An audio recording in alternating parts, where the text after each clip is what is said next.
Start कर दें।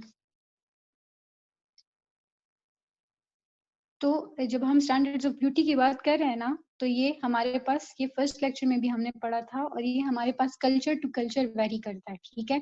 तो उन्होंने क्या कहा, मिस अमेरिका पेजेंट में जब वो गए तो उन्होंने कहा कि आप क्या करें, किस बेसिस पे औरतों को आप जज करें, सिर्फ ब्यूटी के बेसिस पर, ठीक है। क्या औरत, is she just limited to that, ठीक है। तो उन्होंने क्या कि एक ये कर दिया। इसके अलावा उन्होंने क्या किया, जो डिफरेंट मैगजीन्स थे जो कि वुमेन को एज एन ऑब्जेक्ट, वो डिस्प्ले पिक्चर उनकी लगाई होती थी, उसको डिस्प्ले पे लगाया था, तो उसको भी उन्होंने वेरियस इंस्टेंसेस पे वो चीजें जलाई और तोड़ फोड़ के ऐसे पोस्टर्स वगैरह गिरा दिए। ये क्या ये दिखा रहे थे इससे कि सिंबल, ये इससे वो ये दिखा रहे थे कि हम इस चीज को रिजेक्ट करते हैं, ठीक है, हम इस ब्यूटी स्टैंडर्ड्स के कॉन्सेप्ट को रिजेक्ट करते हैं, ठीक है। Next slide. Is it clear? जी क्लियर है। चलें ठीक है। अच्छा, नेक्स्ट हमारे पास है सेक्सुअल लिबर्टी, ठीक है। हम बात कर रहे हैं सेकंड वेव ऑफ फेमिनिज्म की, जिसमें हमने कहा था कि रेडिकल फेमिनिज्म भी थी, रेडिकल फेमिनिज्म मेजर रोल था इसमें सेकंड वेव ऑफ फेमिनिज्म में। तो इसमें जो सेक्सुअल लिबर्टी की बात आ रही है, और हाँ, हम इस वक्त वेस्ट की बात करें क्योंकि it was a western movement, तो हम इसको अपनी सोसाइटी के साथ लिंक नहीं कर रहे हैं, हम जनरली इसको पढ़ रहे हैं। इसमें कह रहे थे कि सेक्सुअल लिबर्टी होनी चाहिए, ठीक है। ये 1960s का अगर हिप्पी कल्चर आप देख लें ना, आप गूगल पे सर्च कर ले तो आपको बहुत सी चीजें उसमें से मिल जाएंगी, लेकिन इसमें से बेसिकली ये चीजें थी। सेक्सुअल लिबर्टी का मतलब ये था कि वो कहते थे कि हाँ, जरूरी नहीं है कि आप लॉयल रिलेशनशिप्स में रहें और बस एक पार्टनर तक आप महदूद रहें, नहीं, ये हर किसी की अपनी मर्जी है, उनको आप लिबर्टी दे दें, इन चीजों की आप उनको सेक्सुअल राइट्स की लिबर्टी दे दें, ठीक है। सेक्सुअल लिबर्टी दे दें, उनको राइट्स दे दें। उसके बारे में रिप्रोडक्टिव राइट्स के बारे में था, जो मैंने आपको बताया कि अगर कोई औरत अबॉर्शन करना चाहती है तो वो भी उसका पर्सनल, वो उसकी अपनी मर्जी होनी चाहिए, उसके बेसिस पे वो करना चाहिए, वो किसी के दबाव में आके वो ना करे, या उसके किसी के दबाव में आके उसको रोके नहीं। अगर if she wants to give a birth तो she can, if she doesn't, she is free not to give the birth, ठीक है। वो कॉन्ट्रासेप्टिव्स यूज करना चाहती है, it's totally her own choice, उस पर कोई उसको वो नहीं करेगा। तो वो कह रहे थे कि हमें रिप्रोडक्टिव राइट्स दो, ठीक है।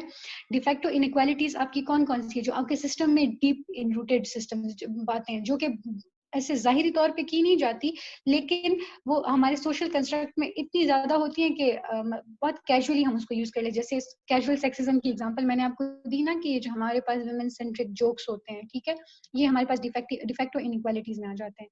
फैमिली इश्यूज में domestic violence and marital rape के ऊपर बात की गई। जो पर्सनल इज पॉलिटिकल का कॉन्सेप्ट हमने कहा था ना, कि ये जो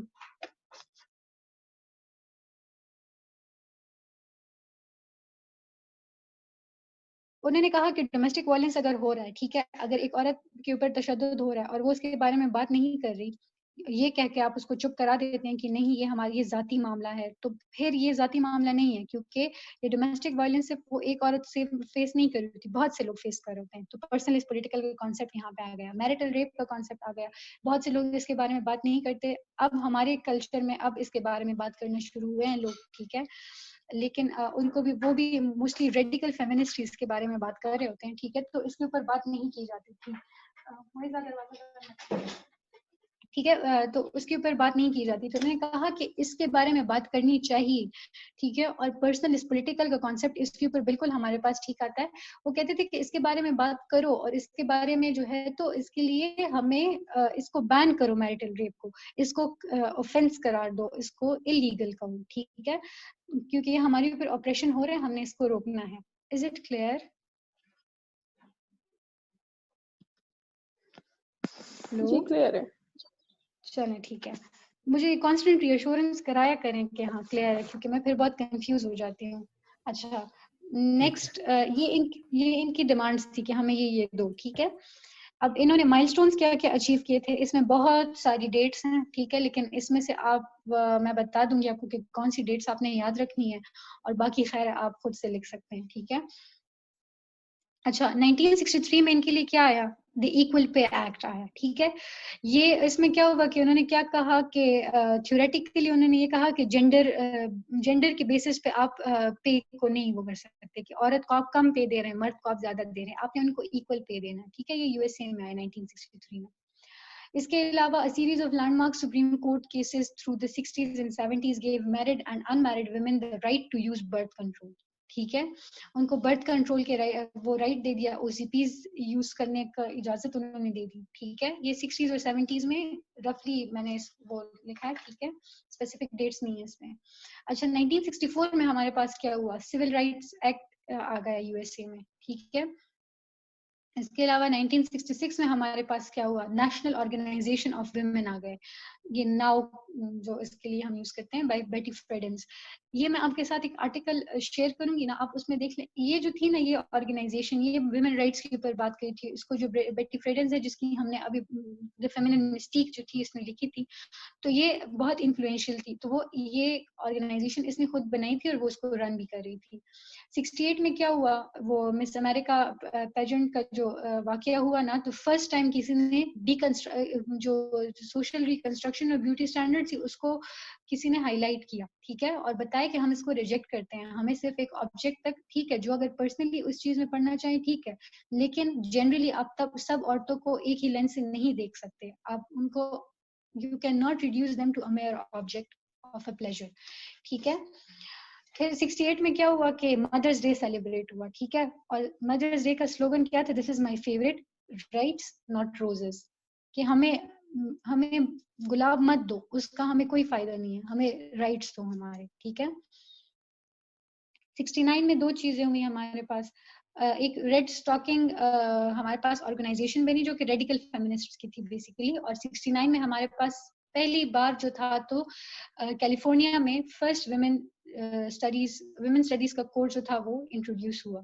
ठीक है, it is a major achievement कि वुमेन स्टडीज को एज अ डिसिप्लिन जो है तो आइडेंटिफाई किया गया और उसको इंट्रोड्यूस किया गया और उसको पढ़ा गया. ठीक है, औरतों को पढ़ा गया, औरतों के बारे में पढ़ा गया.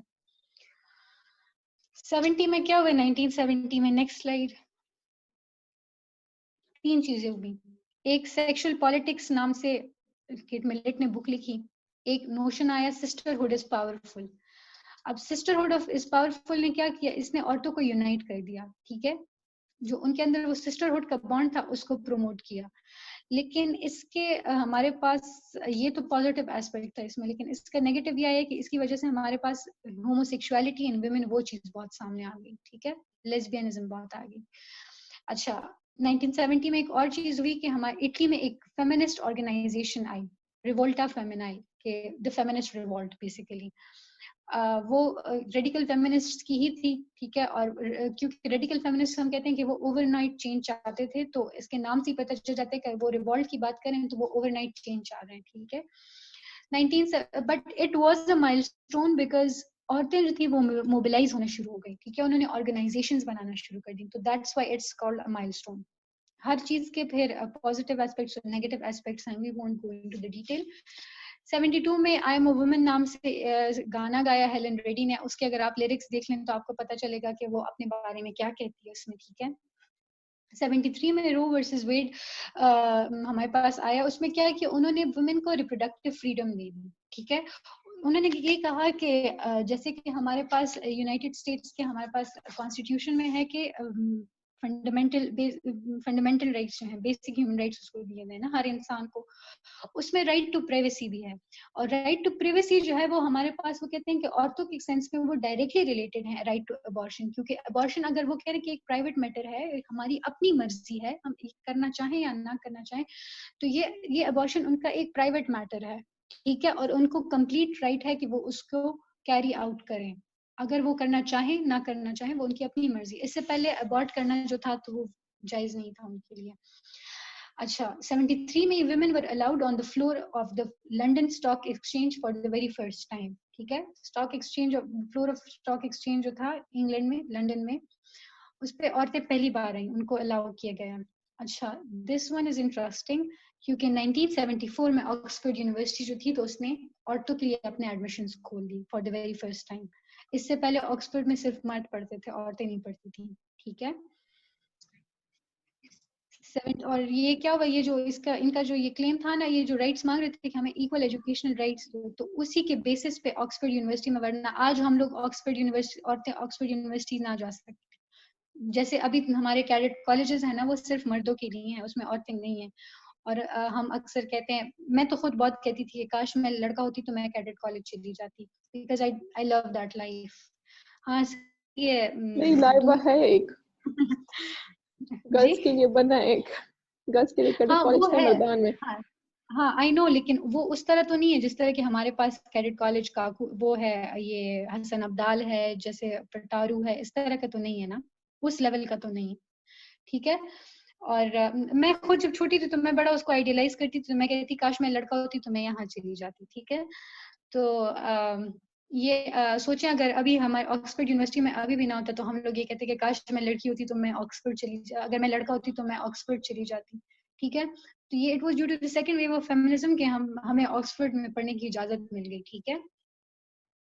1975 में हमारे पास क्या हुए, 3 काम हुए। एक इक्वल पे एक्ट आया यूके में। ठीक है। यूएसए में पहले ही आ गया था, 75 में यूके में आया, यूएसए में 70 में ही आ गया था, 70 नहीं 63 में आया था। अच्छा, 75 में ये यूके में 2 चीजें हुई, एक इक्वल पे एक्ट आ गया और एक सेक्स डिस्क्रिमिनेशन एक्ट आ गया। इसके बेसिस इसका क्या क्लेम था, इसका कहना ये था कि आपने जब जॉब्स देनी है ना तो आपने उसमें सेक्स के बेस पे कोई डिस्क्रिमिनेशन नहीं करनी, जो भी डिजर्विंग हो आपने उसको जॉब देनी है। ठीक है। अच्छा, अब ये डेट आपने याद रखनी है, ये जो 1975 में first world conference on women हुई थी मेक्सिको में, हमारे पास ये यूनाइटेड नेशंस ने ये किया था। ठीक है। यूएन की तरफ से हुई थी, ये 4 कॉन्फ्रेंसेस हुई थी।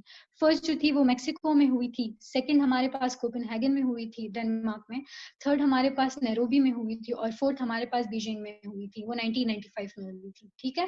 तो ये आपने याद रखना है, ये इसको अगर आप मेंशन कर दें तो अच्छा, अगर हो सकता है एमसीक्यूज में भी आ जाए। तो ये फर्स्ट वर्ल्ड वुमेन कॉन्फ्रेंस हुई थी मेक्सिको में। ठीक है।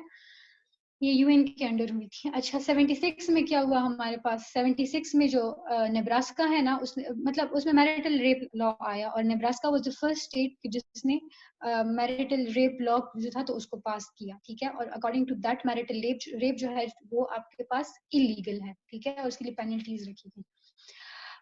76 में Pan Asian American women organization बन गई। ठीक है।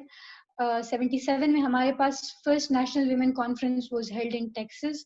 वो जो दूसरी थी वो वर्ल्ड कॉन्फ्रेंस ऑन वुमेन थी, ये नेशनल लेवल पे थी, ये जो बाकी हम बोल रहे हैं।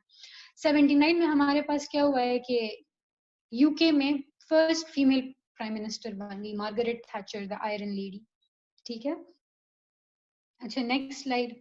1980 में हमारे पास क्या हुआ, जो मैं आपको वर्ल्ड कॉन्फ्रेंस ऑन वुमेन कह रही थी ना, वो सेकंड हमारे पास 1980 में हुई थी, फर्स्ट 75 में हुई, सेकंड 80 में, उसके 5 साल बाद। और फिर उसके बाद ये कहाँ हुई, कोपेनहेगन में। फिर उसके 5 साल बाद हमारे पास थर्ड वुमेन कॉन्फ्रेंस हुई नैरोबी में। ठीक है। और फिर उसके 3 साल बाद अच्छा हाँ ये हुई। और फिर उसके 5 साल बाद जो है ना हमारे पास फोर्थ कॉन्फ्रेंस हुई थी। ठीक है।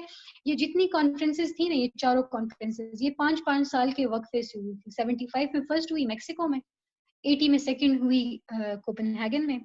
ठीक है। 85 5 साल बाद यानी 85 में हुई नैरोबी में थर्ड, और फोर्थ हमारे पास 95 में हुई बीजिंग में। अच्छा, 88 में हमारे पास क्या हुआ था, बेनजीर भुट्टो जो थी तो she became the first female prime minister of Pakistan, और मुस्लिम वर्ल्ड की भी she was the youngest prime minister in the history of Muslim world, and she was the first female prime minister of the Muslim world, youngest female prime minister. ठीक है। So, the second wave worked on getting women the rights to hold credit cards under their own names and to apply for mortgages.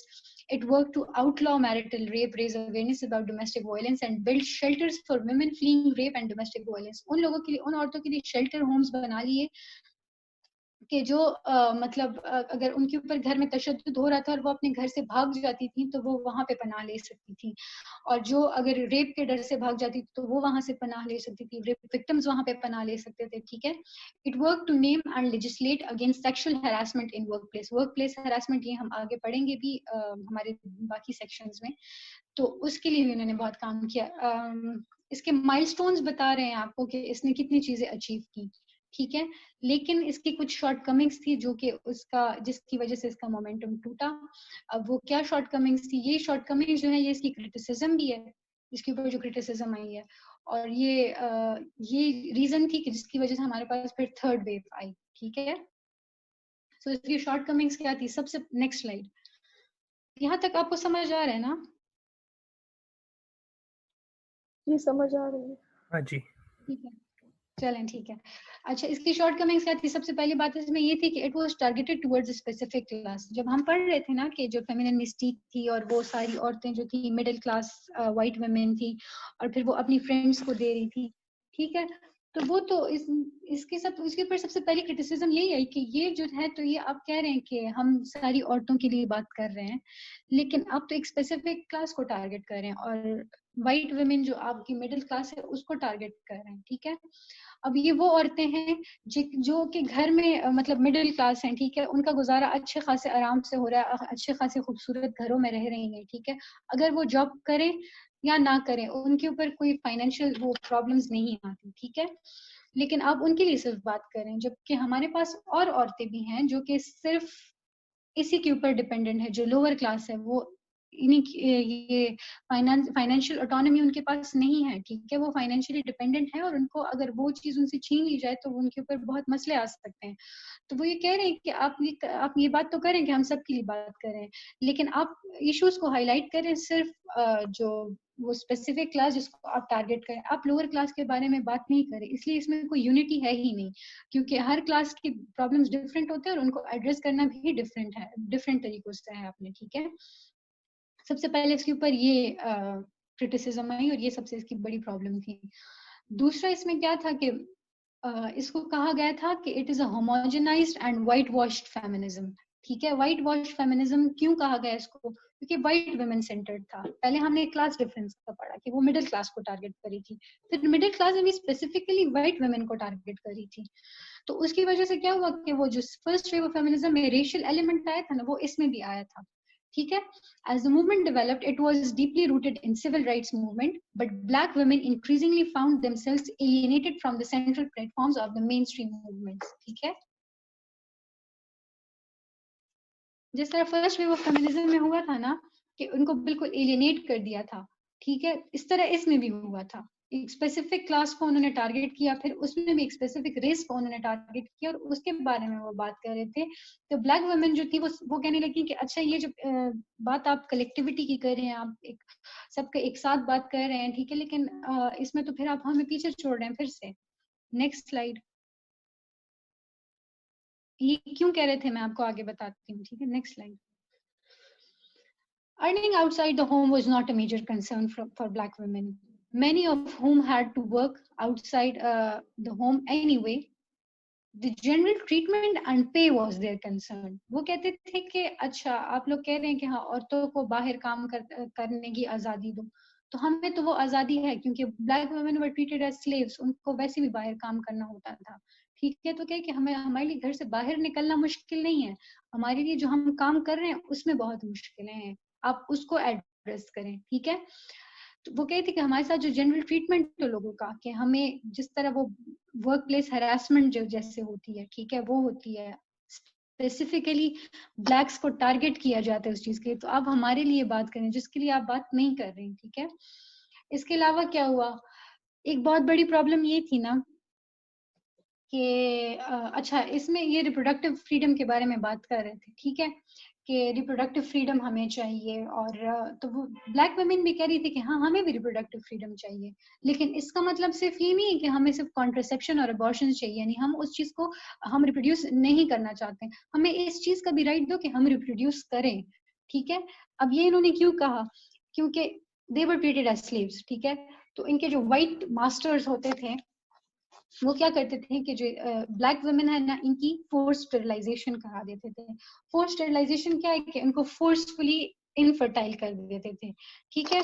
Infertile उनको कर दिया और फिर क्यों करते थे, ताकि वो उनका रेप कर सकें, ठीक है, और फिर उससे जो है तो बच्चे पैदा ना हो सके और वो ये सब कुछ कर सके, तो वो क्या करते थे उसके लिए फोर्स स्टेरिलाइजेशन करते थे, ठीक है।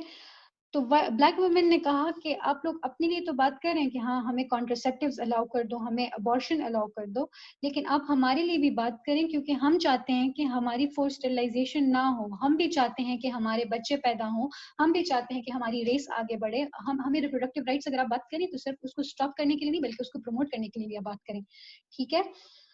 अच्छा, अब ये चीज, इन चीजों के बारे में बात इस पे नहीं हो रही थी ना, तो इसकी वजह से क्या हुआ कि विमेन ने क्या किया, जो ब्लैक फेमिनिस्ट थी उन वो डिकैम्प हो गई, वो इससे पीछे हट गई। उन्होंने कहा कि हम ये फेमिनिस्ट जब ये हमारे लिए बात ही नहीं करी तो हम इसके ऊपर बात ही नहीं करते, हम इसका हिस्सा ही नहीं है। और उन्होंने अपने लिए खुद एक विमेनिज्म के नाम से उन्होंने एक फेमिनिस्ट वो क्रिएट किया कि अच्छा हम विमेनिज्म को फॉलो करें, इस आइडियोलॉजी को, और वो अपने उसमें इंटरेस्ट के बारे में बात करने लगे। तो ये एक, जब इतने ज्यादा लोग उससे हट रहे थे ना, तो ये एक ब्लो की तरह लगा था फर्स्ट वेव और सेकंड वेव ऑफ फेमिनिज्म को। ठीक है, वो इन चीजों को एड्रेस नहीं कर रहा था। इसके ऊपर मेजर क्रिटिसिज्म ये है कि आपने वुमेन ऑफ कलर को बिल्कुल एक्सक्लूड कर दिया था। ये white washed version of feminism था कि आपने बिल्कुल उसको व्हाइट वॉश जो है तो उसको ऐसे यूज किया कि मतलब ये सिर्फ व्हाइट वुमेन के लिए काम कर रहा था। इसकी समझ आ गई है? हाँ जी। जी आ गई है। अच्छा, इसके तीसरे शॉर्ट कमिंग हमारे पास क्या था, feminist split. Next slide. Feminist split हमारे पास क्या है, इसमें ये लोग कहते हैं ना कि जब हम कह रहे होते हैं ना, जो मैंने आपको फर्स्ट स्लाइड में बताया कि इस वेव ऑफ फेमिनिज्म में हमारे पास फेमिनिज्म की 3 टाइप्स काम करी थी। ठीक है, मार्क्सिस्ट फेमिनिज्म भी काम करी थी, सोशलिस्ट फेमिनिज्म भी काम करी थी, रेडिकल फेमिनिज्म भी काम करी थी। तो हर एक के अपने अपने एजेंडाज थे। ठीक है, इसकी वजह से क्या हुआ कि हर एक जो थी तो दूसरे के साथ उनका कोई कॉन्फ्लिक्ट ऑफ ओपिनियन आ जाता था, कॉन्फ्लिक्ट ऑफ ऑब्जेक्टिव्स आ जाता था। इसकी वजह से फेमिनिस्ट के दरमियान स्प्लिट हो गया। ठीक, फेमिनिस्ट के दरमियान एक स्प्लिट आ गई। ठीक है, वो जो है तो उनमें डिवाइड हो गई चीजें। और इसकी वजह से क्या हो कि हमारे पास वो जो मूवमेंट थी वो आहिस्ता आहिस्ता टूटने लगी, क्योंकि हर एक अपने एक स्पेसिफिक, जिस तरह के फर्स्ट वेव ऑफ फेमिनिज्म में था ना, इसमें ये था कि हर एक अपनी एक स्पेसिफिक आइडियोलॉजी को फॉलो कर रहा था, अपने स्पेसिफिक ऑब्जेक्टिव्स को फॉलो कर रहा था। तो ये इसकी मेजर शॉर्टकमिंग थी। अब ये जो थी इसकी क्रिटिसिज्म भी थी, और ये इसका जो था तो ये रीजंस थी थर्ड वेव ऑफ फेमिनिज्म के आने की। अच्छा, इसके बैकलैश का मैं आपको बता दूं। Next slide. चूंकि इसमें रेडिकल फेमिनिज्म इन्वॉल्व थी, ये मैंने आपको रेडिकल फेमिनिज्म के लेक्चर में भी बताया था कि वो कह रही थी कि हमें और मर्द, जैसे कि लिबरल फेमिनिस्ट कह रही थी कि हमें हर चीज मर्दों की तरह दो, तो वो कह रही थी कि इसमें आप अपनी आइडेंटिटी खो रहे हैं कि हमें हर चीज मर्दों की तरह दो। आप औरतें हैं, आपको आपके राइट्स मिलने चाहिए, मर्दों को उनके राइट्स मिलने चाहिए।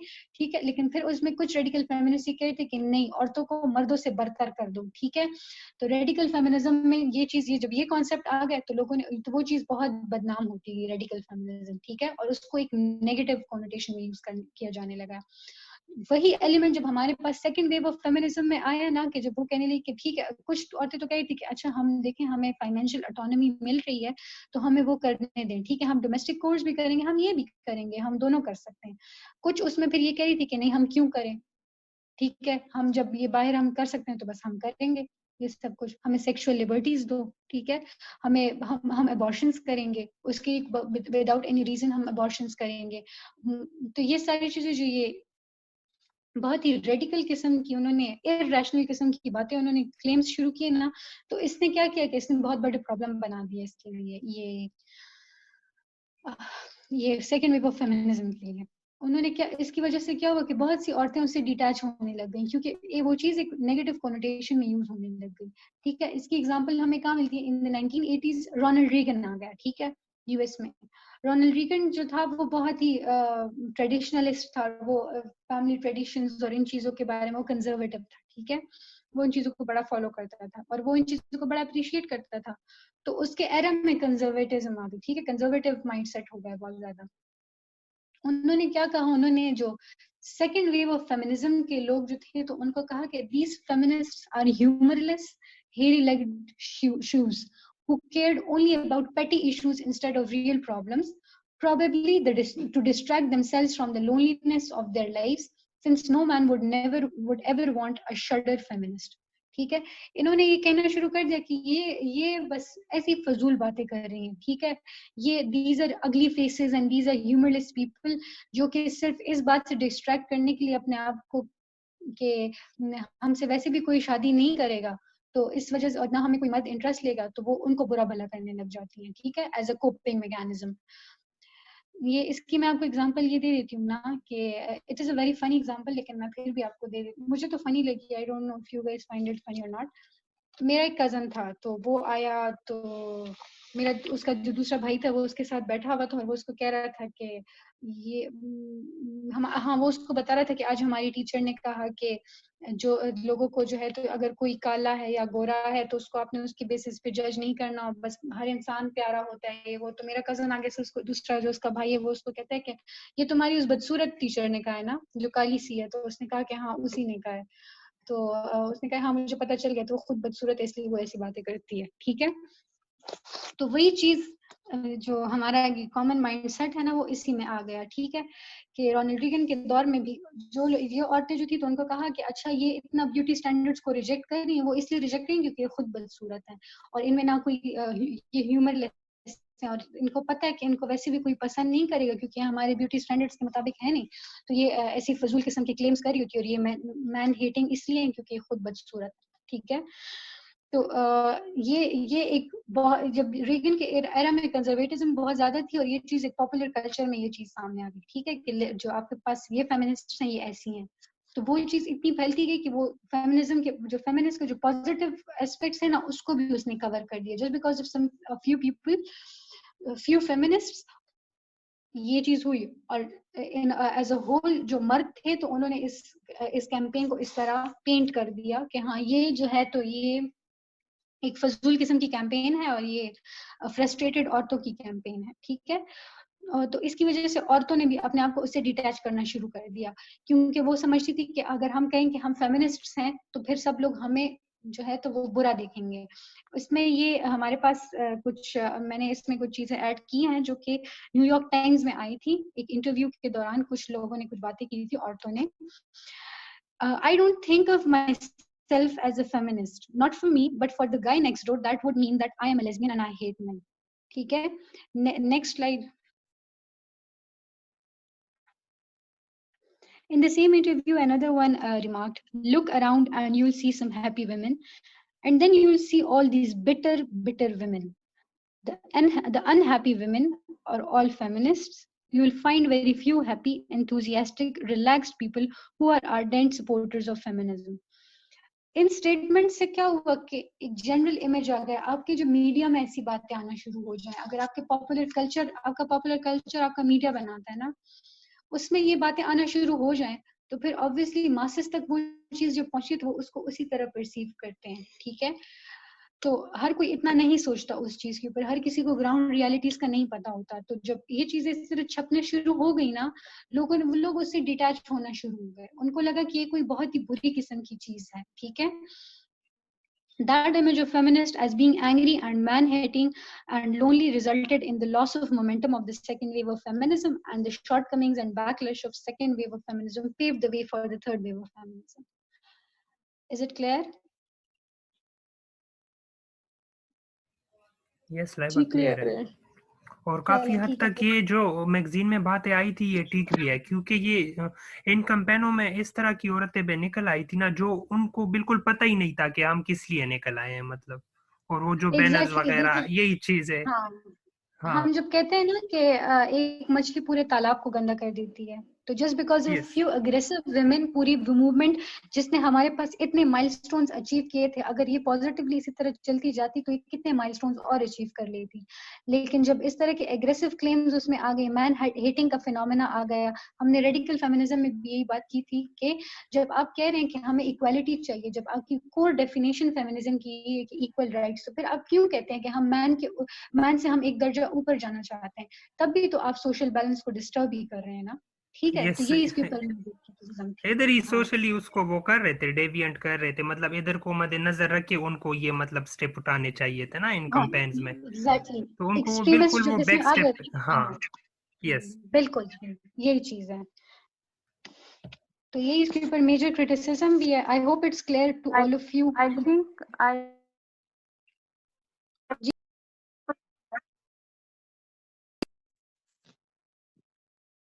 हेलो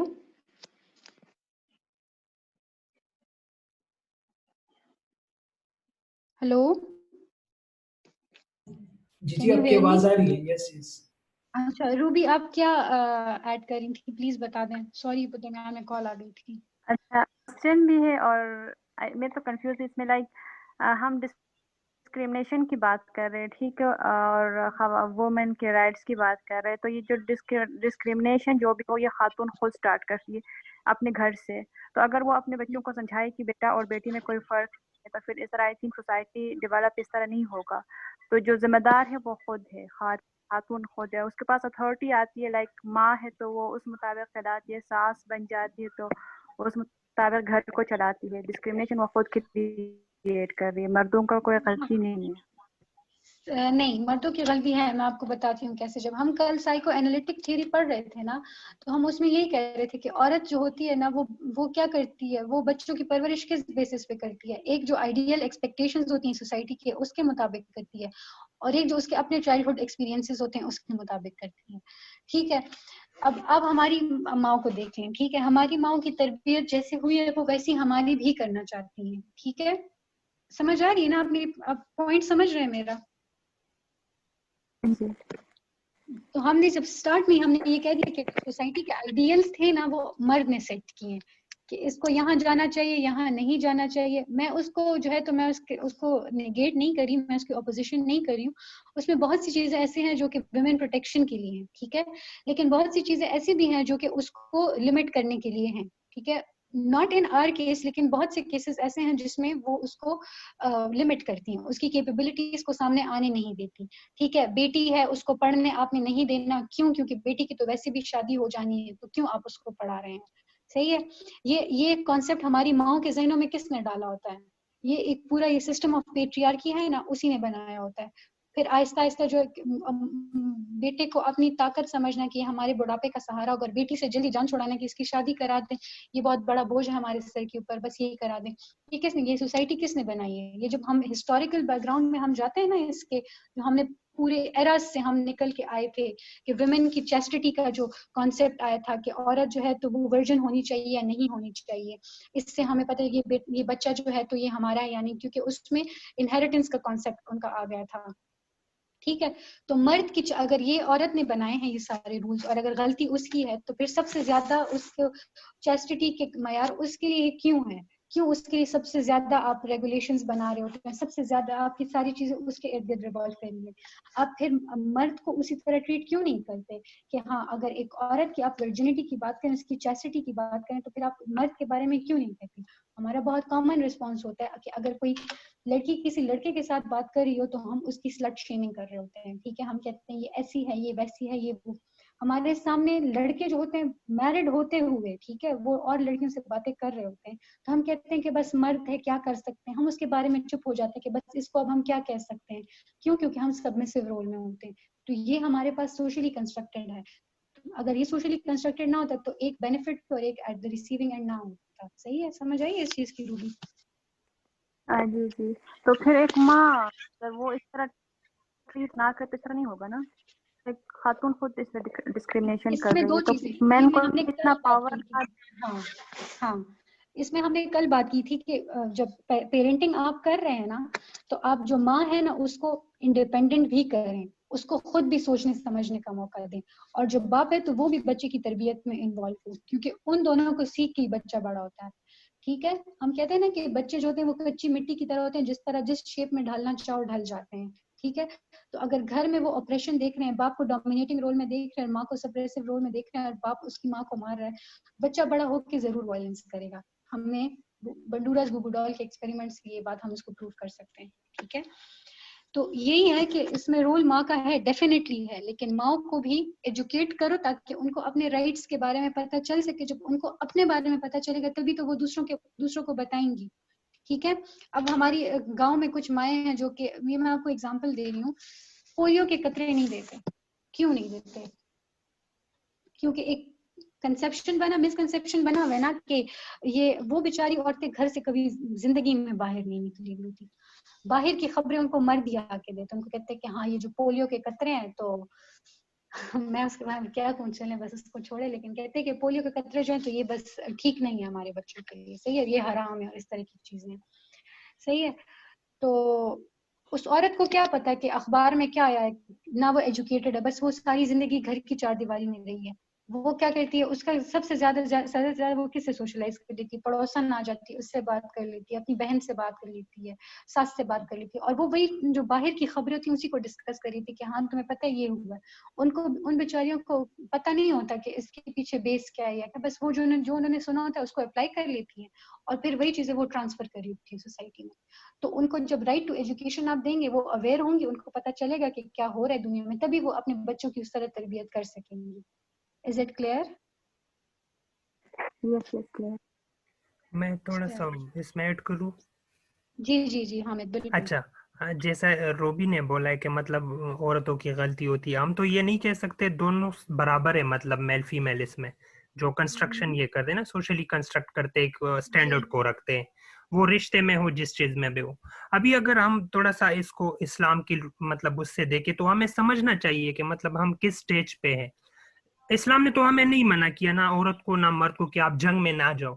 जंग यरमुक को हम उठा ले तो उसमें तो जरार बिन अजवर की जो बहन है जोरा बिनते अजवर, वो तो सबसे आगे सफ में लड़ रही थी खालिद बिन वलीद रज़ी अल्लाह के साथ, और रोमन्स जो वरियर थे उनको मार रही थी। तो क्या इस्लाम ने मना किया कि आप जंग में ना जाओ औरत हो? कभी नहीं किया। या इस्लाम ने ये स्टैंडर्ड तो नहीं रखा है कि आप जाके बड़ी बड़ी आंखों वाली औरत को जो है ना घर ले आओ तो वो खूबसूरत हो और ये इस तरह हो। अगर इस तरह की बात होती तो फिर कुरान में आ जाता ना कि रसूलुल्लाह सल्लल्लाहु अलैहि वसल्लम की बीवियां जो है ना बड़ी बड़ी आंखों वाली थी और ये थी वो थी। वो तो तकवे के लिहाज से और उसके यही उस चीज को तो फुली हम नेगेट करते इस्लाम से। अगर हम ये समझे कि हर बंदा अपने आप को खुद समझ जाए, अगर औरत खुद समझ जाए कि मैं क्या हूँ, ये सिर्फ ब्यूटी के लिए मैं नहीं बनी हूँ, तो वुड यू आप बिलीव करे जो है ना वो इन चीजों से खुद ब खुद निकल आएगी। तो ये किसी को हम ब्लेम नहीं कर सकते, मतलब हमें कंपैरिजन करना चाहिए इस्लाम को सही समझकर, बाकी एजुकेशन देकर उनको, और आप खुद कंपेयर करें कि कौन क्या कहता है, तो फिर वो ऑटो हामिद पे जो है ना आपकी बात बिल्कुल सही है। I completely agree with that. लेकिन इसमें मैं आपको एक बात बता देती हूँ, सबको मैं बता देती हूँ कि हम जेंडर स्टडीज जो पढ़ रहे हैं ना, ये एक वेस्टर्न कॉन्सेप्ट है, ठीक है, और जो वेव ऑफ फेमिनिज्म है ना, ये भी वेस्ट से आई है। तो इसमें हम इस्लाम का बिल्कुल भी हम इसमें कोई इसका कॉन्सेप्ट नहीं देंगे, क्योंकि इस्लाम इसमें इन्वॉल्व ही नहीं है, ठीक है। हम एज अ मुस्लिम हमारे अपने जो बिलीव्स हैं हमें वो पता है कि वो क्या है। हम इस्लाम ने औरतों को जितने हुकूक इस्लाम ने दिए हैं वो शायद किसी मजहब ने दिए हों, ठीक है, या शायद किसी मुआशरे ने दिए हों, नहीं दे ठीक है, सकता कोई भी। सही है। फिर इसमें सबसे बड़ी बात, अगर इस्लाम की बात हम करें ना, तो मैं आपको एग्जांपल इस चीज से दे देती हूँ कि सऊदी अरब में अभी तक जो थी तो औरतों को ड्राइविंग अलाउड नहीं थी। It is a Muslim country, उसमें अलाउ नहीं थी। हालांकि उसी अरब सरजमीन पर हजरत आयशा ने ऊँटनी चलाई थी, उस टाइम पे वही सवारी थी और वो उसको चला रही थी ना, ठीक है। It was driving, it was equivalent to driving a car nowadays, ठीक है ना। लेकिन उसी सरजमीन पर जब उसको कुछ अरसे बाद, कुछ साल, 100 साल बाद औरत को, उसी जेंडर को उसी जमीन पर गाड़ी चलाने आप नहीं दे रहे, क्यों नहीं दे रहे? क्योंकि ये सोशली कंस्ट्रक्टेड चीज है। और उसके पीछे जो उन्होंने लॉजिक दी थी, that was a very stupid logic. I don't want to share it here. आप सर्च कर लें खैर Mohammed bin You have to Salman. share it here because No, हम I जनरली बात cannot share करें। that because that is very explicit. So I won't share it here. But ये चीज थी। तो हम ये करें कि सोशली कंस्ट्रक्टेड ये चीज होती है। तो मजहब को तो खैर हम इससे अलग ही ले लेंगे, बिल्कुल वो हम इसमें नहीं we know करेंगे that ये very जो। well, okay. हाँ ठीक है। तो बस आई होप इट्स क्लियर।